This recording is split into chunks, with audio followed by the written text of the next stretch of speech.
Good afternoon. 800,000 lives in just 100 days. That was the cost of a conflict prevention failure in 1994, when a well-planned, systematic genocide happened in Rwanda, while the world watched in silence. It also happened just months after a fragile peace deal was brokered that put a pause on a civil war. And for those who were following the situation closely, all the signs were there. This was a profound failure, and it left a deep mark on the United Nations and the Organization of African Unity, which is the African Union's predecessor. And it also led to two important shifts. The first one is it created an urgency to have a conflict prevention capacity on the continent through a functional conflict early warning and response mechanism. It also led to a historic doctrinal shift from non-interference, which is rooted in the principle of protecting state sovereignty, to non-indifference, which would give the continental body legal access to be able to intervene in member states in situations of war crimes, crimes against humanity, and genocide. I joined the African Union some years later as a wide-eyed, fresh political science graduate. And I joined a crisis center where, with a small team, we monitored political, security-related developments in what were then 53 African countries. And the reports that we put together would serve as an input to the continental body's conflict prevention work. And that's how my journey in peace work started. Conflict early warning, put simply, is like early diagnosis in medicine of a fatal disease before it becomes life-threatening. And just like a good doctor, you'd need to look beyond the surface symptoms. Look at the medical history, so to say, or the political history. Understand the old wounds, unresolved challenges, and look at risk factors that require monitoring. And just like medicine, conflict prevention only works when your diagnosis leads to timely intervention. My role has varied over the years, touching on different aspects of peace work in Africa. And I recognize that the world has changed since I started. Right now, we have an unprecedented upsurge of violent conflicts in the world. And there are also several trends that make conflict prevention and peace building very challenging. And some of these trends were discussed over the past week. Things like deepening polarization, geopolitical fragmentation, demographic factors like a rising young and restless population, risks associated with technology, things like eroding trust in public institutions, which I think Bright touched on yesterday.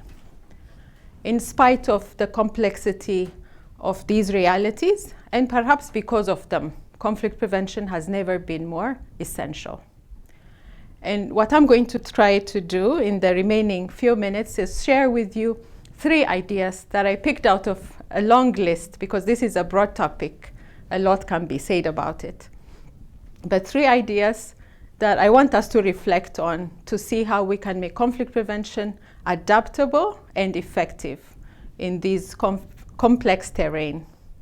The first one is conflict early warning systems need to be adaptable to multi-layered risks.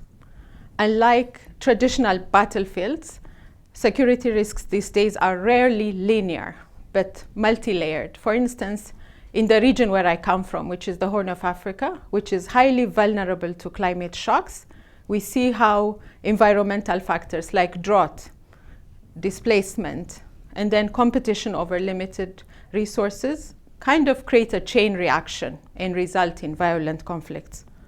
Or perhaps we can look at the very interesting case Winnie presented to us yesterday, a situation where there's a body of discontented youth that leverages technology to mobilize in a fragile political context, and then a wide widespread unrest ensues.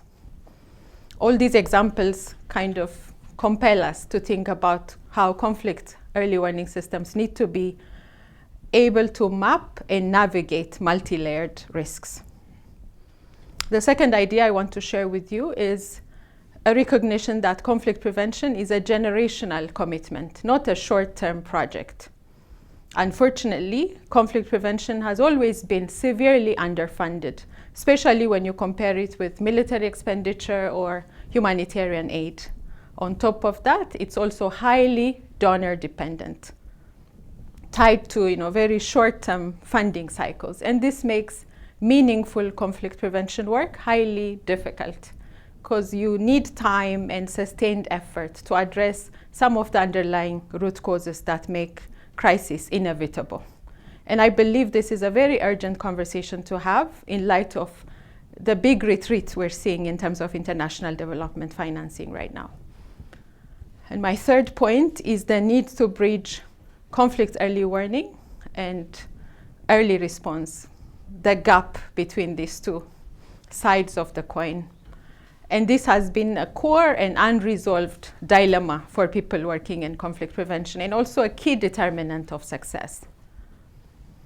And there are many reasons why there's always a big rift between early warning and response.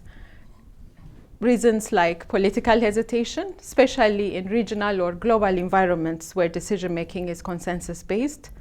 In other situations, it could be institutional capacity constraints that make institutions unable to be ready to deal with crisis.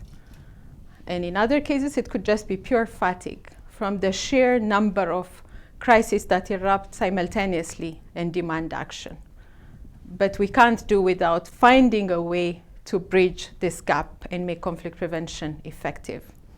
And I just want to close by saying or affirming that I believe we have the tools, we have the knowledge, we have the different pieces of the puzzle of conflict prevention in systems ranging from global structures to community level structures. All we need to do is to bring them all together through political will, sustained funding, and bold institutional thinking.